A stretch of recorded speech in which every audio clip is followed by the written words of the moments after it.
اولین سخنرانمون رو معرفی میکنم. سرکار خانم دکتر مهناز ارشد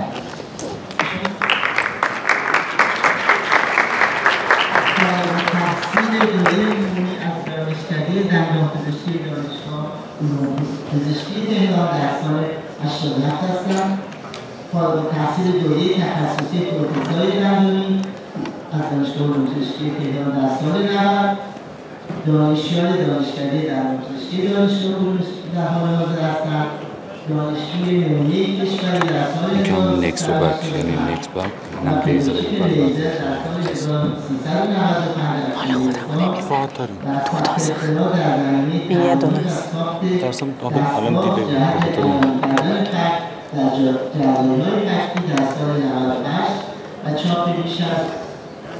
63 مقاله و 60 دانگلش خوب؟ و من افتخار دارم که سالیان سال در دانشکده دندانپزشکی دانشگاه علوم پزشکی تهران در محضر ایشون بودم و از علم و دانششون در کنگره‌ها و سمینارها بهره‌مند شدم.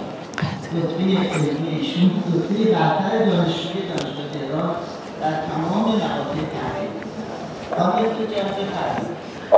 سلام میکنم خدمت اساتید گرامی، مدیران پانل محترم، دوستان همکاران. دکتر میرزایی استاد بنده بودند و هستند.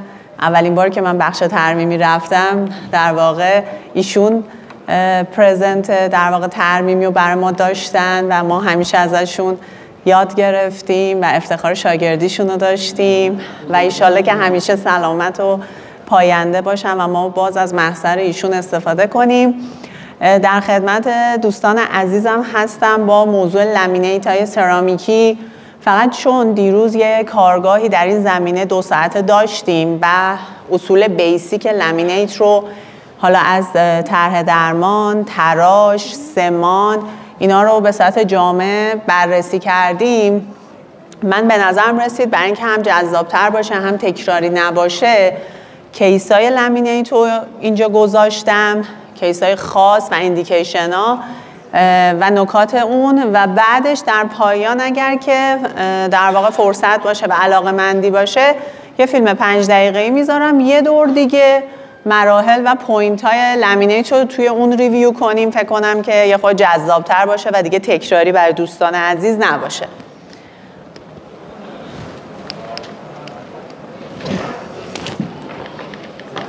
خب بحث داغ اسمایل دیزاین و طراحی لبخند و لامینیت های سرامیکی بحثی هستش که امروزه خیلی طرفداران زیادی داره. تمام دندانپزشکان و حتی خیلی قشر عموم جامعه بهش علاقه‌مندن، هر کدوم از دیدگاه خودشون، ولی ریزه‌کاری های خاص خودشو داره برای اینکه اون لذت درمان به دلمون بشینه و در پایان یه کار زیبا داشته باشیم بدون مشکل و بیمار هم راضی باشه. و خب مهم هستش که این نکات ریز توی در واقع درمان‌های لامینیت مد نظر قرار داده بشه. امروزه در واقع با مباحث دیجیتال، اسکنینگ ها، سیستم های کدکم، طراحی های دیجیتال، نرم افزارهای طراحی، خب شما خیلی دستتون بازتر شده، میتونین خیلی وقتا پایین کار بیمار رو قبل از آغاز درمان ببینین و در نتیجه بتونین تصمیم گیری کنین که این بیمار چه کارهایی نیاز داره، استپ بای استپش چجوری برنامه‌ریزی کنین. پروسه‌های درمانی خیلی سریعتر شده، امتحان‌ها خیلی کمتر شده به خاطر اینکه تمام کارها دقیق داره انجام میشه. در نتیجه توقع نتایج بهتر و زیباتر و با ماندگاری بالا هم میره. در نتیجه ما باید طرح درمان هامون از همون اول تهش رو ببینیم و تمام کارهایی که بیمار داره همون روز اول پیش بینی کنیم. حتی اگه قراره یه دندونی ادجاست شه همون روز اول بهش بگیم. اگه این کار رو بکنیم بیمار ما بیمار ناراضی نخواهد بود و همیشه از درمان ما راضی خواهد بود. ولی اگه خودمون تو هر مرحله از درمان سورپرایز بشیم و یک کار اضافه به کارهای بیمارمون اضافه کنیم، در نتیجه بهترین درمان هم در پایان به فرد بدیم، کار ما رو قبول نخواهد داشت. در مورد لامینیت ها با اینکه دیروز هم گفتم یه بار دیگه تاکید میکنم، نه فقط لامینیت، در مورد تمام کارهای درمانی دندانپزشکی که در ناحیه اسمایل ویو هسته شما بحث لثه رو باید خیلی بهش توجه کنید. پریدونشیوم سالم، لثه سالم و نمای لثه در زیبایی کار شما 50% تاثیر داره. در نتیجه قبل از شروع کار باید تایپ لثه بیمار تشخیص بدیم. اول از نظر میزان شوین که آیا گامی اسمایل، فلت، نورمال یا لولیپ لاینر رو باید مشخص کنیم و بعد کانسیدریشن های اون رو در نظر بگیریم. مثلا در فرد گامی اسمایل شما باید لولینگ لثه‌تون خیلی دقیق باشه. اگر بتونید حتی یه مقدار گامی اسمایل رو درمان کنید. یه وقتایی هست بیمارانی هستن که گامی اسمایل های خیلی شدیدن، پروتروژن شدید فکی داره و اصلا اسکلتال مشکل بسیار شدیدی داره و تمام این مشکلات رو میخواد با لامینیت درمان کنه. خب اون مریض اصلا نباید دست بزنیم، باید ارجاعش بدیم برای جراح فک، اول اون کارشو بکن. ولی یه وقتایی هست گامی اسمایل جزئی تره، اون نمای بعد با یه کوچولو جراحی لثه درمان میشه. شما میتونین که درمانش کنی. یه وقتی هست فرد یه کوچولو شو لثه داره و آن لولینگ شدید لثه‌ای داره. اگه شما اینو از قبل در نظر نگیرین و لامینیت کار کنین، بعدن تا میخنده این آن لولینگ توی ذوق میزنه. پس لثه شوش و سلامتش رو باید در نظر بگیریم. ببینید مثلا این الان دندون دوی بالا سمت راست یه کار موفق کران هست، خب از نظر رنگ، ولی یه کار فیل از نظر لثه است و در مجموع یه کار قشنگی به حساب نمیاد. کانتورینگ کار زیبایی شما خیلی مهمه که بعداً این کانتور التهاب لثه ایجاد نکنه. یا اگر بیماری دارین تنفس دهانی داره، خیلی وقتا گامی اسمایل تنفسش هم دهانیه و با التهاب شدید اومده پیش شما بهترین کانتورم بدین، باز بیمار مشکل التهاب لثه داره. ببین اینا رو با همه رو ما قبلش در نظر بگیریم و بعد به یه بیمار دست بزنیم. ایندیکیشن های لامینیت رو و کنتراندیکیشن هاشو یه دور سریع فقط ریویو میکنیم. ببینید لامینیت رو برای نامرتبی های ضعیف و متوسط میتونین انجام بدید. برای اصلاح رنگ، اصلاح فرم، بستن بایت میتونین انجام بدین. برای در واقع درمان سایش بیماران یکی از راه‌ها لامینیت های دندانیه. برای درمان مشکلات تی ام جوینت یکی از راه درمان لامینیته. ولی کنتراندیکیشن هاش دو تا نکته است که باید خیلی دقت کنید. یکی افراد سایش خیلی شدید که مینای چندانی ندارن و حجم زیادی آج دارن که اون دیگه باید بره سمت کران، باز ما بازسازی بکنیم، باید انتریور گایدنس بدیم و دیگه نمیتونیم لامینیت بدیم. یکی هم کرادینگ های خیلی شدید که اصلا کیس اورتو هستن و به هیچ وجه با لامینیت ما نمیتونیم اینا رو درمان کنیم. خب بریم سراغ کیسامون که به نظر من قسمت جذابش همینجاست.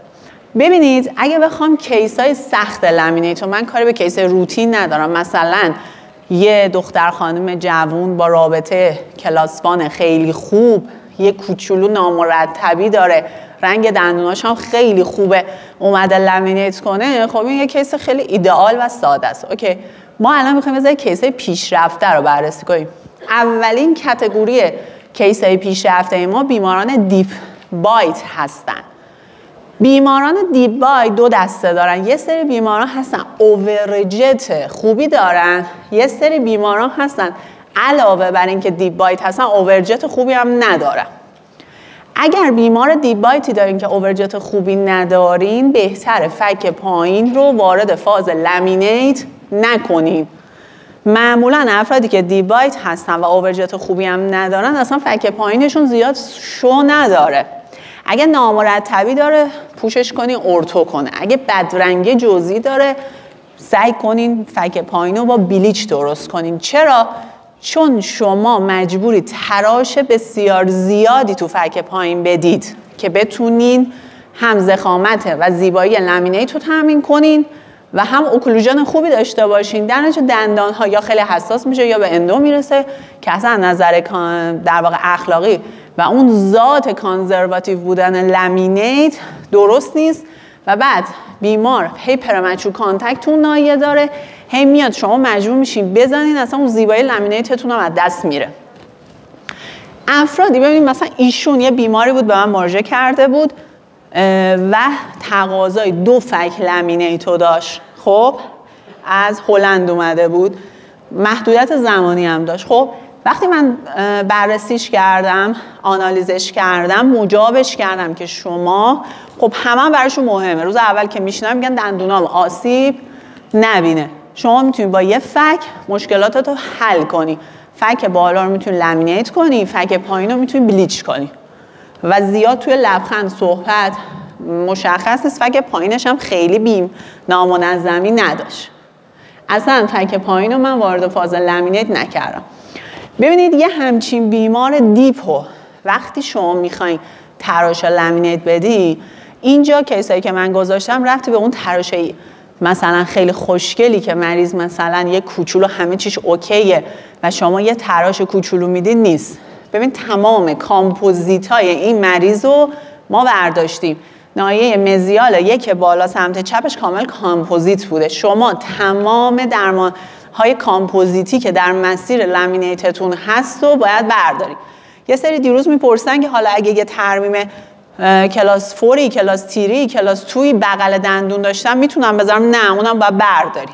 وقتی برداشتین باید خط فینیش لاین و خاتمه تراشتون رو ببرید رو انامل و اگه ببینین با تراش روتین لامینیت نمیتونین کار کنین، کیس روکش میشه، باز اجازه نداریم ما رو کامپوزیت خط خاتمه تراشمون رو بیاریم.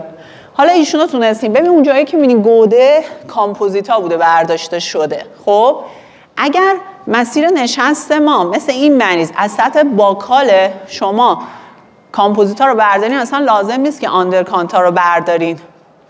کامپوزیت ها رو برمیدارم، تراش روتین لامینیت هم انجام میدم. ببینید تمام حرکات طرفی بیمار باید چک بشه، دیس اوکلوژن کافی باید داشته باشین. یعنی شما تو حرکت چپ و راست باید مثلا شما ضخامت نوک دندون کانینتون لترالتون 1 و مثلا 3 میخوایم به لامینیت بدین که حالت هالو افکت داشته باشه، باید اون میزان دیس اوکلوژن رو داشته باشین. اگه نداشته باشین بعداً باید یا دندون پایین بزنین یا از لامینیتتون بزنین و تمام اون هالو افکت ها رو از بین میبرین. بر اساس این تراشش داده شده و این هم لامینیت های فاینالشه. ببینید تو خندش تو صحبتش خیلی دندون پایینش مشخص نیست و در واقع اون تداخل رو نداره. توصیه کردیم دندون پایینش رو بلیچ کنه و حالا اون نامنظم لباش رو درست کنه. لامینیت رو که بهش دادیم گفت اصلا پایینام دیگه اصلا زیاد معلوم نیست، بلیچ هم نمیخوام بکنم. خب اگر این مریض رو ما فک پایینش رو میبردیم به سمت لامینیت، حداقل باید 1 میلیمتر تراش میدادیم سطح باکال دندونا رو. چرا؟ چون تو حرکات طرفی و دیس اوکلوژن ها نیاز میشد و خب دیگه اون تعریف درمان کانزرواتیو لامینیت خیلی وجود نداشت. نوک دندوناش هم باید کلی کوتاه میکردیم که حداقل اون لبه های خوشگل ایجاد شه و اصلا دیمند خود مریض هم این بود که دندونام زیاد آسیب نخوره. یه مریض دیپ بایت دیگه دارم. ببین ایشون هم از کانادا اومده بود و دیپ بایت بسیار شدیده. لثه‌ش هم حالت آن ایونی خیلی شدید داره، دندونای خیلی ریز و نازک. یعنی این از اون دیپ بایت های خیلی سخته. فک پایینش رو اگه نگاه کنید میبینید انقدر این دندونا نازکه که اصلا شما جای اونقدر تراش هم نداری. به راحتی اگه دندون تراش بدین دندون اصلا اندویی میشه. حتی اگه مریض بگه آقا اندو کن، خب اصلا برام کرام بذار، نمیتونین اینو کار کنین به دلیل اینکه شما یه فضایی میخواین که یه چیز خوشگلی کار کنین. دندونای خودش در نهایت خوشگل‌تر از اون رستوریشنی میشه که شما بهش بدین. درش من ایشون رو هم به سمت درمان لامینیت یه فک بردم، یه کوچولو لثه هاشو ایون کردیم. تراشش رو ببینین، چون فرد دیپ بایته و دیپ بایتی هستش که قدام دندونای پایینش تقریبا رو لثه بالاست و چون تو حرکات طرفی یه مسیر زیادی رو باید طی کنه تا برسه به نوک دندون، این مریض اصلا نیاز پیدا نکرد که ما نوک دندوناشو خیلی کوتاه کنیم. یعنی شما عکس اولیه رو نگاه کنین با عکس تراششو اصلا زیاد دندونا تراش نخورده. یه ذره این طول دندونا به نظر بلندتر میرسه چون یه ذره لولینگ لثه کردیم، ولی چون میگم مسافر بود و تایم خیلی کمی داشت ما به سمت CL هم نبردیمش، یعنی یه جینجیوا پلاستی کوچولو با لیزر من برش کردم که فقط اون شدت آن ایونی از بین بره. و همچین مریض دیپیو درسته که من تمام تماساشم اوکی کردم، ولی چون ایرانم نبود و نهایت سالی یه بار 2 سال یه بار میمد ایران، من بهش نایت گارد دادم و امسال که بعد 2 سال اومد من چکش کردم هیچ مشکل نداشت، خیلی هم راضی بود، هم زیبایی هم اوکلوژن بدون هیچ گونه پریدگی و جزو درمان موفق حساب میشه. کیس بعدی دوباره یک مریض دیپ بایت. میبینید دیپ بایت نوک دندونای بالا تقریبا رو لثه پایینه، آن ایونی و نامرتبی ضعیفی داره و یه دختر جوونیه که اونم دیمندش 2 فک بود. خب که باز دندونای پایینش خیلی نازک بود، میزان دیپ خیلی زیاد بود، اوورجتش خیلی کم بود و من اونو هم باز آنالیز لبخند کردیم دیدیم که با یه فک لامینیت و یه فک بلیت جواب میده. فقط فک بالاش رو لامینیت کردیم، تراشش رو ببینین چقدر کمه، یعنی این میشه یه تراش کانزرواتیو، چون خیلی نامرتبی نداره نیاز به تراش چندانی هم نداشته، فقط اون کانین که خیلی بیرون زده بوده نیاز پیدا کرده که یه کوچولو بیشتر تراش بدیم. ولی نکته مهم اینه که باز هم دور تا دور تراش من انامله. کانین رو ببینین، همون نکته‌ای که دیروز بهتون گفتم، لبه انسیزالش با شیب تراش خورده، در نتیجه یه حجم بیشتری ما انامل دادیم که میزان احتمال دباند شدن در ناحیه کانین رو کم میکنه چون مریض کانین رایزه. ولی باز چون دیپ بایته و چون دندونها در دیپ بایتی مسافت زیادی رو باید طی کنن تا دیسوکلود بشن، فشار چندانی به دندونها وارد نمیشه، تراش چندانی نمیخواد، دیسوکلوژن خودش به راحتی تو طول مسیر به این بالایی در قدام و خلف اتفاق میفته و مشکلی نخواهد داشت. و این هم نتیجه نهاییش میبینید تو خندش اصلا دندون پایین فقط یه بلیت شده و نماش به نظرم خیلی خوبه. این هم نمای دندونای بالاست. میزان تراش خیلی کم و اندکی داشته و در واقع اون بود کانزرواتیوی توی درمان لامینیت ایجاد شده و خب استتیک مریضم خیلی بهتر شده. ببینید خیلی عوض شده. و من به مریضای دیپ هم همیشه نایت گارد میدم. خب این یه مریض دیپ بایت دیگه. باز اصلا حالا این دیپ یه ذره با اون دیپ ها فرق میکنه. دیپ بایتی که شما میبینی استخوان زیادی در ناحیه کانین و پرمولر برجستگی داره، یعنی فشار فکش هم زیاده که حالا براکسر هم نباشه کلنچر هست. خب پس این حتما نایت گارد رو میخواد. ادجاست اوکلوژن خیلی دقیق میخواد و الا لامینیتاتون دبال میشه. تراش باز میبینید چقدر حداقله و اونم کار نهاییشو که در واقع دیده بودید. خب در مورد کنتینگای میدلاین، افرادی که میسینگ یه طرفه دارن و کنتینگ شدید دارن، ببینید خیلی وقتا با ارتودنسی خیلی از اینا درمان میشه، ولی خیلی وقتا دیگه با ارتودنسی درمان نمیشه بیشتر از این، چون بیشتر نمیتونن فشار وارد کنن، خطر ریزورپشن داره، خیلی وقتا مریض تمایل نداره، خیلی وقتا کنتینگ شما جزئی در حد 1 میلیمتر 1.5 میلیمتر و شما در هر صورت میخواین کنتینگ میدلاین رو درست کنین، باید بکنین با لامینیت. خب وقتایی که شما میخواین کنتینگ میدلاین رو درست کنین، وقتی که کمبود یه دندون دارین، جزء کیسای بسیار سختتون حساب میشه. چرا؟ چون شما مجبورین مثلا کانین رو بکنین لترال یا پرمولر رو بکنین کانین 1 2 و اون فضای کمی که دارین به یه طرف بدید، از یه طرف هم کم کنین. نکته مهم در تراش لامینیت های افراد اینه که کانتکت ها رو باید باز کنین و فضا رو برای شیفتینگ لابراتوار ایجاد کنین. یعنی تراشش دیگه مثل تراش لامینیت های روتین نیست که میگیم کانتکت رو باز نمی کنیم. حتما بهتر موکاپ داشته باشین که میزان تراش و باز کردن رو دقیقاً بدونی. مثلا تو این بیمار ببینین غیر از این که کنتینگ داره، یه دندون میسینگ داره، سمت راستش یه پروتروژن استخوانی داره. همه رو با هم درست کنه. یعنی انگار این سمتی هم که بیرون تره باید یه ذره تراش بخوره که در نهایت قوسش یه دست بشه. ببینید الان ببینید مجبور شدیم کانتکت رو تو ناحیه میدلاین باز کردیم. اون ور بین 1 و 2 2 و 3 هم باز کردم. چرا؟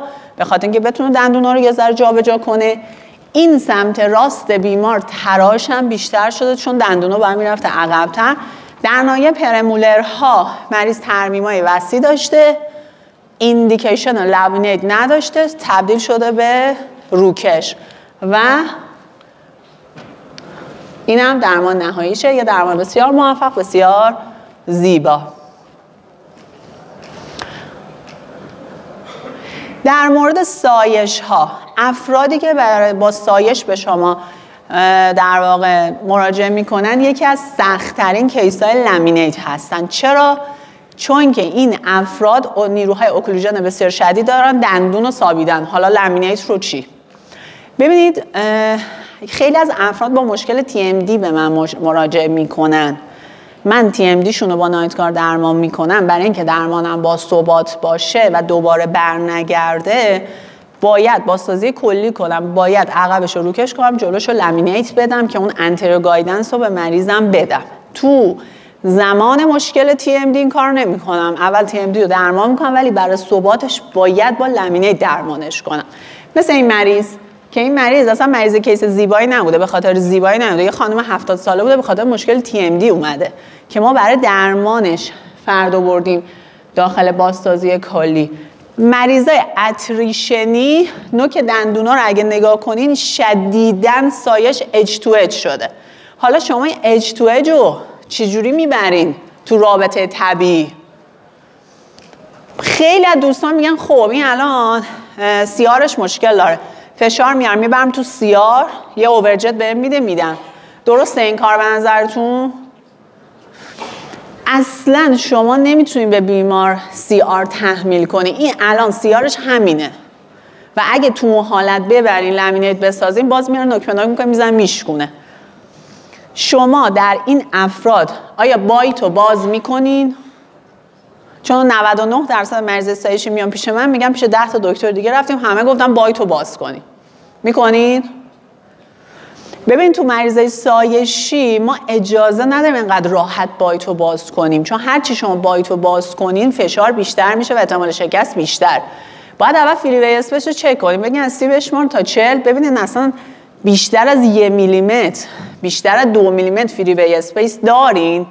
اگه ندارین که اصلا ایندیکیشن بایت باز کردن نداره، چون شما در نهایت بین 1 تا 2 میلیمتر باید فریوی اسپیس داشته باشید و به این راحتی ما سایش‌ها رو سمت بایت باز کردن نمیبریم چون اون فشارشون بیشتر میشه. معمولا این سایش‌ها انقدر آهسته رخ داده، مثلا یه خانم 70 ساله وقتی اومده پیش من انقدر سایش داره، حداقل 30 سال 40 سال سایش داره، انقدر سریع انقدر آهسته اتفاق افتاده که آلول رشد کرده، در هر صورت فریوی اسپیس بیشتر نشده. من باید سیل کنم، تراشمو یه جوری بدم، فضا رو در همین فضا ایجاد کنم و در نهایت بازسازی کنم. ببینید یه همچین کیسی و حالا فکر نکنید که چقدر مثلا تراش عجیب غریب ما دادیم بهش. تراشش اینه. چرا؟ چون تو حرکات طرفی وقتی من چکش کردم دیسوکلوژن در حد ارتفاع لامینیت به من میداده. خب و اوکلوژنش رو بردم روی گروپ فانکشن، یعنی دیسوکلوژنش رو بردم روی پرمولرا. در نتیجه لازم نبوده اینقدر تراش بدم کوتاه کنم. ناحیه پرمولراش هم به دلیل مشکلاتی که داشته، ترمیمای زیادی داشته، روکشه. یا سمتش هم که بیدندونی بوده این پلن دادیم، بازسازی کلی کردیم. خلفا، روکش، قدام، لامینیت. تقریبا 5 سال بیمار من هست ایشون و چیپینگ اصلا نداشته. توی مریض سایش شما لامینیت کار کنین، بازسازی کلی کنین، چیپینگ نداشته باشین، یک درمان بسیار موفق حساب میشه و نایس گارد تو این مریض رو باید بدین. حداقل برای 1 سال باید بدین. من یه خواهشی هم دارم ازتون، نایت گارد اینجوری نیست که بدیم خداحافظ. نایت گارد تنظیم میخواد. اگه نایت گارد دولایه میدید حداقل 5-6 جلسه مریض باید تنظیم کنید معمولا یه نایت گارد نرم، نه نرمی که حالا یه ضخامت 2 میلیمتر داشته باشه. دوستان یه نایت گارد در حد نایت گارد فلوراید تراپی به مریض میدن و میگن خداحافظ. خب این مشکلات مریض رو بدتر میکنه، اینو لطفاً بهش دقت داشته باشید. یه مریض سایش دیگه همراه با اروژن. خب حالا این مریض چون تراش لامینیت که خورده ما به انامل دور تا دورش رسیدیم، ایندیکیشن لامینیت داشته و درمان اوکیه. خانمی هستن که تو استرالیا زندگی میکنه، مثلا 1 سال و نیم 2 سال میاد، مشکلی نداشته. اتریشن ها رو حتما باید نایت گارد بدی. ایشون هم یه کیس سخته، قدام اج تو اج، یه سم کراس، یه سم نورمال، سمت نورمالش بیدندون. این مریضا معمولا میان میگن چی؟ میگن که قدام من لامینیت بکن، خلفم رو میام درست میکنم. به هیچ وجه من این کار نمی کنم. من همیشه میگم ما قانونمون اینه، اول به عقبتو، یعنی اول ایمپلنتاتو بذاری ما شروع کنیم. خب خیلی هم نمیخوام میرن، چون شما اگه قدام لامینیت کنی این ممکنه برای ایمپلنت خلفی اصلا نیاد، ممکن 2 سال دیگه بیاد.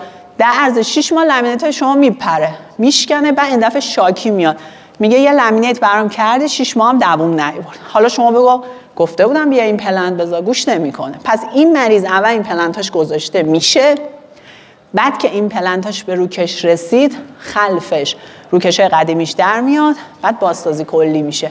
قدام لامینیت، خلف، روکش. و ببینید یه لترال چرخیده داره. باز اینم کیس سختیه که شما اون فضای کم لترال چرخیده رو مثل لترال عادی کنید، اما اینم شما مثل تراشای روتین لامینه تراش میدین. فکر میکنید یه دندونی دقیقاً اون زوایا رو درست میکنید و در واقع تراشتون روی انامل خط میکنید. کیس بعدی کرادینگ های مایل تو مودریته که تراشش رو بعد سخنرانی بیایم مسئول لپتاپ خدمتتون نشون.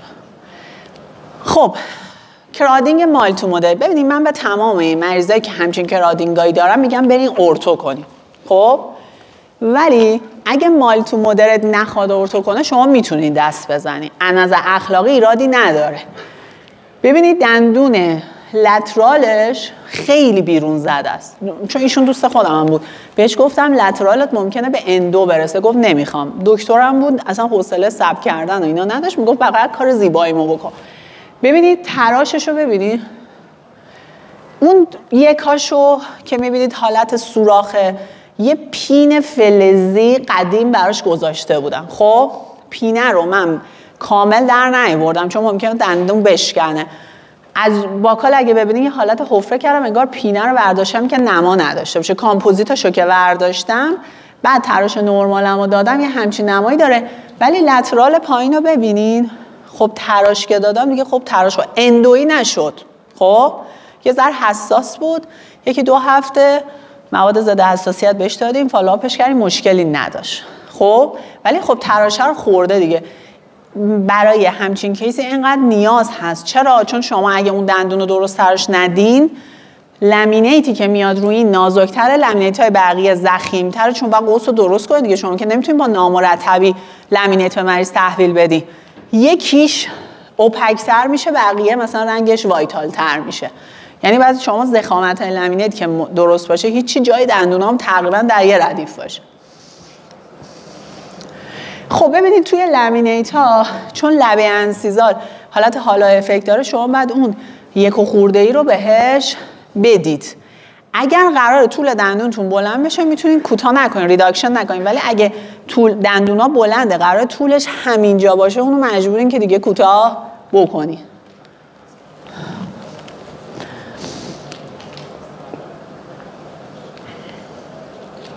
و اینم نتیجه درمان. ایشون هم دوباره کرادینگ داشت، اما ایشون یه ذره حرف گوش کن‌تر بود.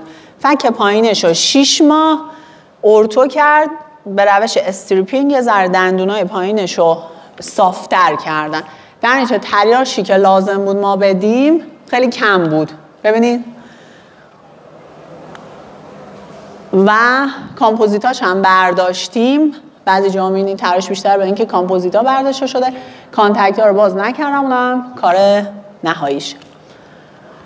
خب کراس بایت کیسیه که من خیلی توصیه نمی کنم، مخصوصا کیس یونیلترالشو جزو کیس اولیه کسی بره سراغش، چون بسیار کیس چالنجینگه. خب ببینید الان این بیمار یونیلترال کراس بایت داره، این برش یه سری ایمپلنت های قدیمی هم داره و خلفش بالا دندون نداره، سایش داره، نامرتبی داره. حالا میخوایم اینو درستش کنیم. حالا ایمپلنتاشو گوشه همه چیشو اوکی کرده.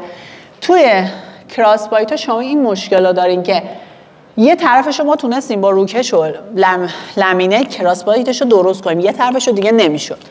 بعد توی این افراد مشکلش اینه نگاه کنید وقتی فکش رو میاد به سمتی که کراس بایت داره جابجا کنه پرمچو کانتکت داره، شما مجبور میشین که نوک دندون رو کوتاه کنید. وقتی کوتاه کنید وقتی داره میخنده اینور کوتاه‌تر اونور بلندتر. حالا چجوری من تنظیمش کنم اوکلوژن رو که نه کوتاه کنم اونجوری که تو خندش مشکل پیدا بکنه و نه پرمچور داشته باشه، خیلی سخته. یعنی این مریض جزء کیسایی بود که من تقریباً ماهی یه بار به مدت 6 ماه اوکلوژن تنظیم میکردم براش تا به یه ثباتی رسید. حالا اوکیه. اوکی، پس کیسای کراس و کیسای ساده ای نیست. به نظر من اصلا اوایل جو سراغش نرید. کراس بایت ها رو مجبورین اگه میتونین بذارین رو کانین رایز، خب که حداقل تو پرمولارا تو طرفی تداخل نداشته باشید. اگه کراس بایتش خیلی شدیده یا کلاسش خیلی شدیده اصلا دست نزنین، باید بره دیگه مشکلات فکی رو اول درمان کنه. 5 دقیقه فیلم رو نمیتونم نشون بدم، 10 دقیقه اگه بهم بدین دعاتون میکنم. ولی حالا چشم سعی میکنم تمومش کنم.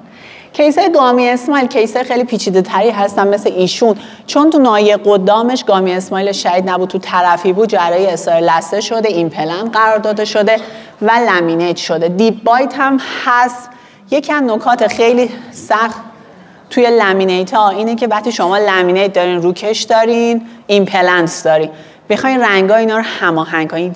جزو اصول بازسازی این هستش که شما حتما باید یه متریال توی فک بیمار استفاده کنید. یعنی یا همه آی پی اس یا همه زیرکونیا یا همه کامپوزیتی. وقتی چند تا متریال استفاده میکنید مریض رو ناخودآگاه میبرین سراغ بیماری های TMD. بعد پس خیلی سخته وقتی من تو دهن مریضم ایمپلنت و لامینیت و روکش کنار هم دارم همه مثلا آی پی اس کار کنم. اوکی، اینا جزء که رنگاش هم خوبه یه دست در بیارم، اینا جزء کیسه خیلی سخته که باید بتونین طراحیش کنین و بتونین رنگش رو درست در بیارین و در نهایت یه لبخند ایدئال به بیمار بدید. از قبل باید طراحی بشه، لثه هاش درست بشه. ایشون یه خانم قاضی هم بود، یعنی اصلا بی دندون نمیتونست بمونه، هر روز داشت میرفت کورت. در نتیجه دوباره بازسازی توی این افراد سخت‌تره که یه نتیجه خوبی بده. تو ناحیه کانیناش میبینین چقدر استخون برجسته است. خب این معلومه که فشار فکیش خیلی زیاده، پس شما تو اوکلوژنش باید دقت خیلی بیشتر کنید. تو بستن دیاستم اینا مریضای مورد علاقه ما. تراشا حداقل در چه اسلاید که تعیین می‌کنیم میتونیم تو اینستاگرام بذاریم ببینیم ما چه دکتر خوبی هستیم، اینقدر تراش میدیم کار میکنیم لامینیت. خب یعنی تراشا بسیار کمه، وسطی تراشه. خب چون که نیاز نداره آنچنان، مخصوصا اگه دندوناش تو رفته باشه، مخصوصا که شما مکاپ میکنین، اگه قرار طول دندون رو بلند کنین دیگه حتی لبه انسیزال هم تراش نمیخواد. نکته مهم توی دیاستما کلوژر اینه که حتما باید فینیش لاینتون رو ببرین در پالاتال. چرا؟ چون که میخواد کانتور پروگزیمال رو قشنگ فرم بده و اینکه در نهایت یه همچین نتیجه خیلی خوبی رو میتونیم بگیریم. این یه دیاستم کلاژر دیگه است. آقای دکتر گرامی از اساتید بنده این بیمار رو زحمت ارتوشو کشیدن، ارتو شده، دندونا سر جای ایدئال خودش قرار گرفته، فاصله تنظیم شده، بعد بیمار اومده. اول آموزش بهداشت داده شده، جرمگیری شده، التهاب لثه کنترل شده، جینجیوا پلاستی شده، این مریض لثه‌اش لول شده و بعد تراشا انجام شده. حالا به دلیل وضعیت اکونومیک دوست داشته اول فک بالاش انجام بده. همونطور که می‌بینید تراشا میره تو ناحیه پالاتال که بتونه کانتکت پوینت رو در واقع فرم بده و این هم نتیجه نهایی بیماره.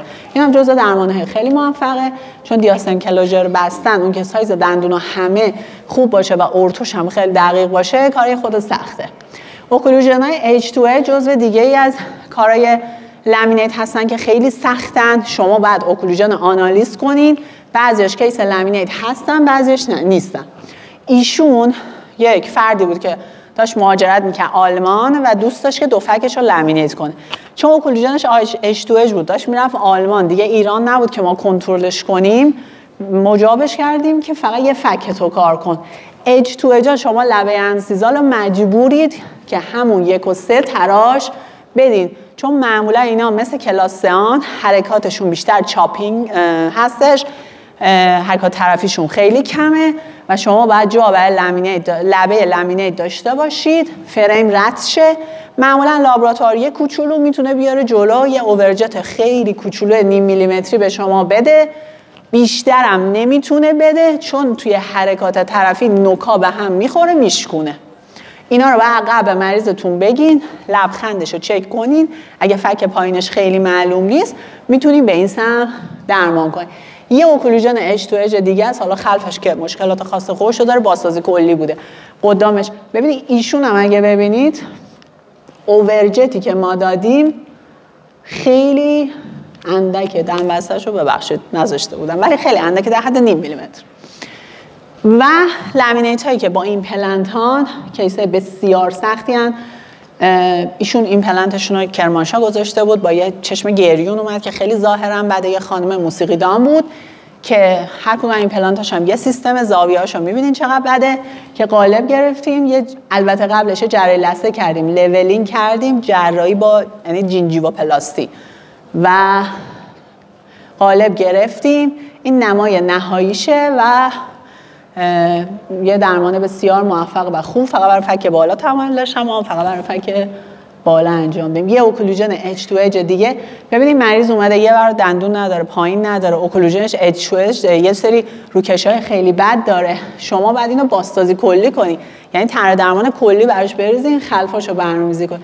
این هم یه اوکلوژن H2H دیگه. ببینید H2H رو شما نیم میلیمتر اوورجت میدین، نیم میلیمتر اووربایت میدین و همین. وقتم تموم شده درسته؟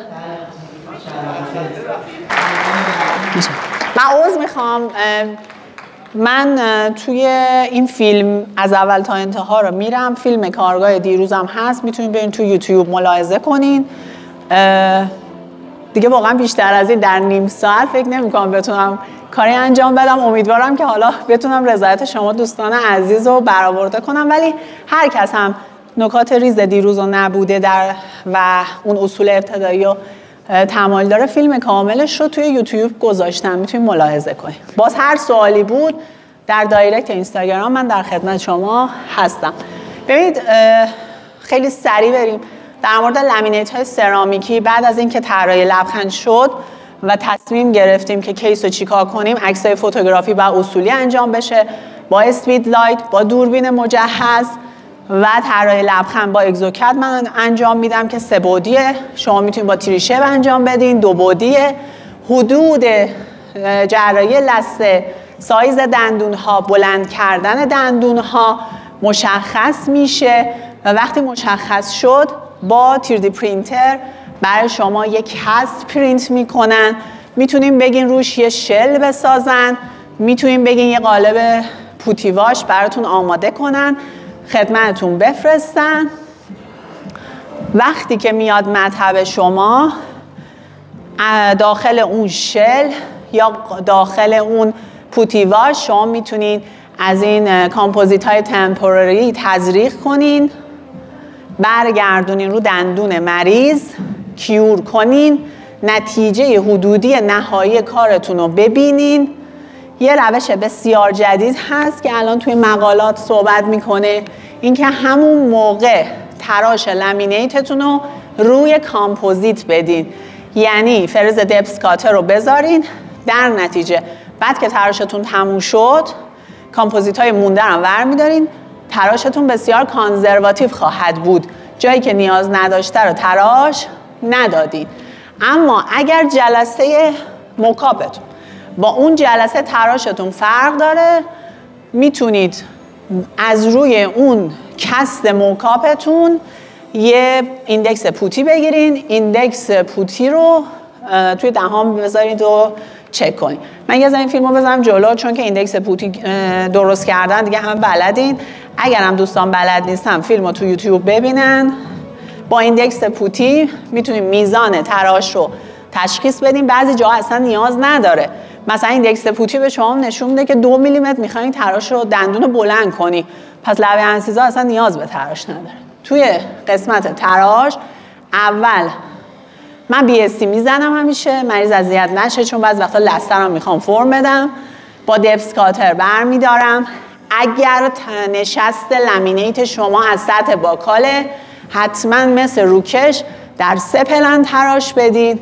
اگر لبه انسیزاله که فقط تو تراشای لینگوالی هست باید کاملا در 1 پلن تراش بدیم و آندرکات ها رو برداریم. بعد از تراش انتخاب رنگ فعلی دندان ها رو میکنید. مثلا میگه آسه و به لابراتوار میگه میخوام مثلا به 1 بشه. حتما هنگام قالب گیری نخ میذاریم. اگر مریض جراحی لثه شده سالکوس کافی نداره، نخ رو فقط یه پوش کوچولو مثل ایشون انجام میدیم که بزاق رو بگیره. اگر در واقع سالکوس کافی داره تراشمون زیر لثه است که باید قشنگ نخو پوش کنین و دابل کورد بذارین. من خودم اسکن میکنم ولی قالبگیری دستی هم گذاشتم که شما ببینین. تو قالبگیری دستی و ادیشنال طبق مقالات جدید شما باید فقط در یه مرحله پوتیواش همزمان بگیرین، 2 مرحله ای نباید قالب بگیرین، دقت یه مرحله بیشتره. از مواد قالبگیری ایکس لایت باید استفاده کنین، حتما باید تزریق کنین با گان مخصوص. این خیلی مهمه.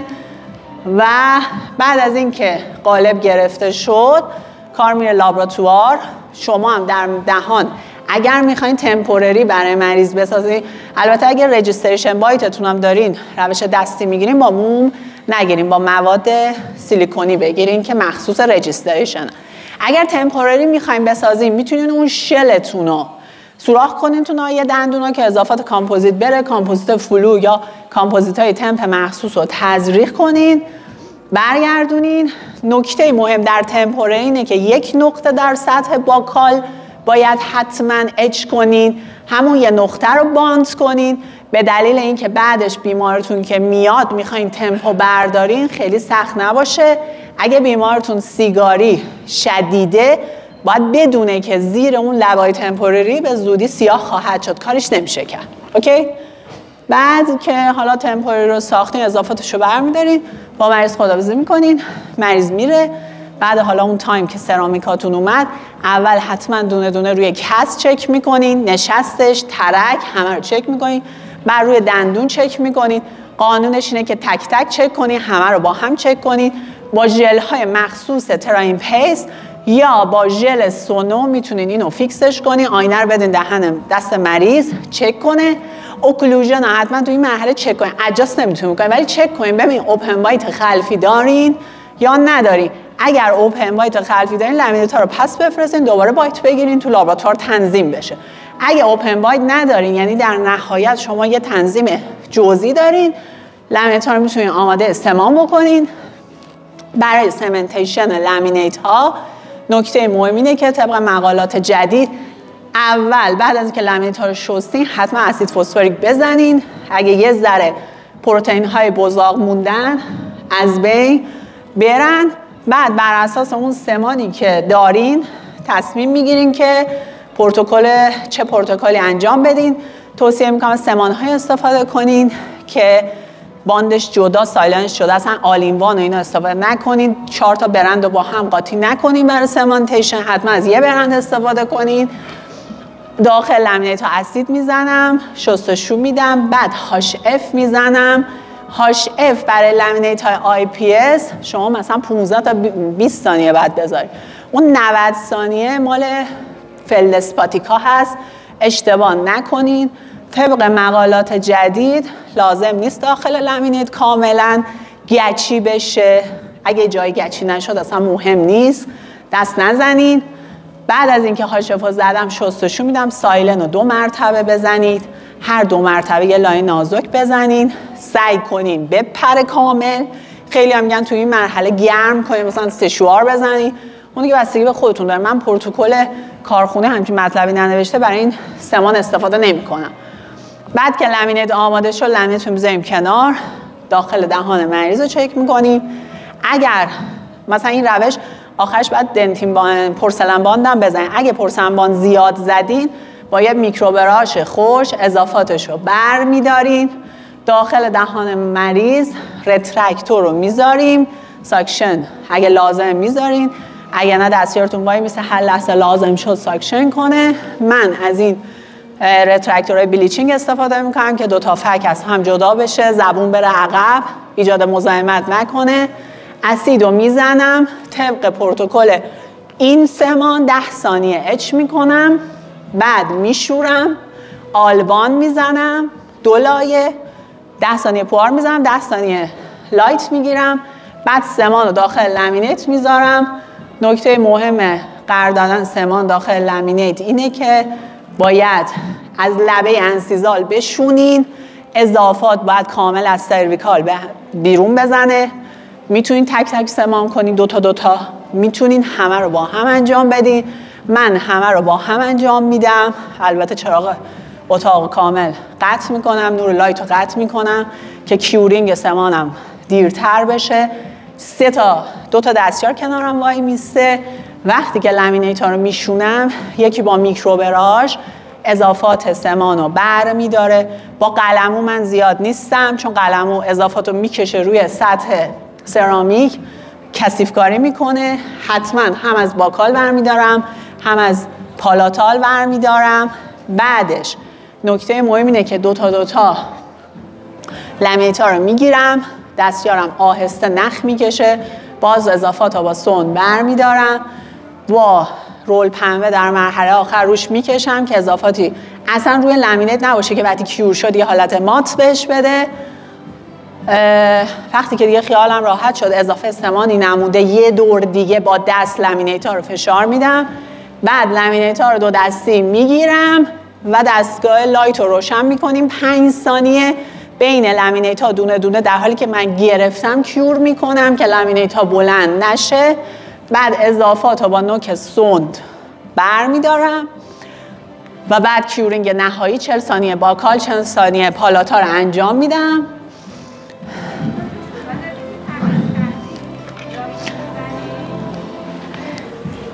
بعد با سوند که اضافات رو برداشتم، در مرحله آخر جیکسا کشیدنم خیلی ساده است. بین همه لامینیت‌ها رو جیکسا میکشم. حتما بیمارانتون باید بتونن نخ بکشن، اصلا نباید بینش بسته باشه. حالا با روش من پیش برین، معمولا این باز کردن بین لامینیت‌ها خیلی ساده است. و بعد از اینکه این کارا تموم شد، اوکلوژن حتما تو همون جلسه چک میکنم. اضافات لامینیت در سطح پالاتال رو با یه مولیت پالیش کامپوزیت که به توربین وصله برمیدارم. اضافات سمان در لبه فینیشلاین سطح باکال رو با یه فرز نیدل دور زرد برمیدارم و با مریض خداحافظی میکنم. من عذر میخوام که اینقدر به صورت MP3 گفتم. خیلی تشکر میکنم از مدیران پانل و سخنران بعدی که من وقتشون رو گرفتم. باز هر سوالی بود من در خدمت شما پایین هستم. خیلی ممنون.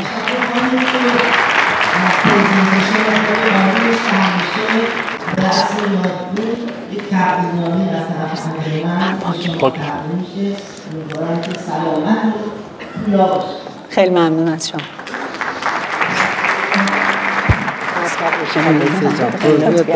قربون شما.